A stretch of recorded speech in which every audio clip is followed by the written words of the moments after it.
Соңғы кездері әлемдік баспалар қатары Еуропаның үздік футболшыларының бірі Криштиану Роналду қасиетті Құран кітабын оқып жүргені жөнінде жазуда. Исламды әлі толық қабылдамай тілін калимаға келтірмеген адамның осындай әрекетке барғанына сену әрине өте қиын.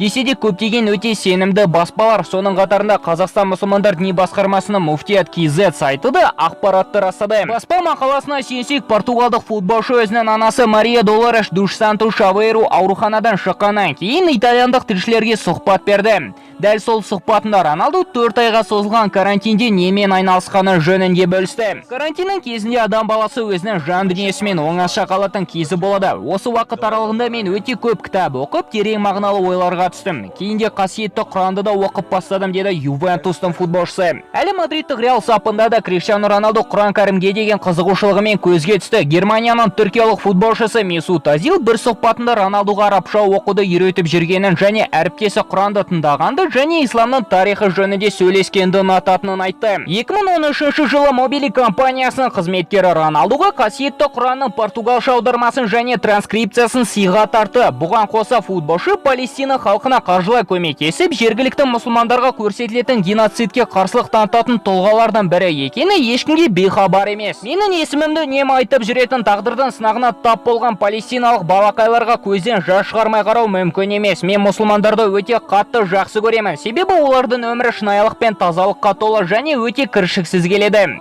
Мен ислам жөнінде өте көп зат білемін және оларға қатысты соңғы кездері тілшілер жазып жүрген ақпараттың барлығы өтірік екеніне сенімдімін. 2016 жылдың көктемінде Роналду Израиль мен Палестина халықтарының қақтығысы әсерінен зардап шеккен небәрі 5 жастағы Ахмед Давашпен кездесіп, қолдау көрсетті. Жалпы футболшының мұсылмандарға деген позициясы өте түсінікті. Алайда жоғарыдағы ақпараттардың барлығы шындыққа жанасама. Әлемдік баспалар әрине өтірік деп айтпай-ақ қояйық, қателесуі де мүмкін.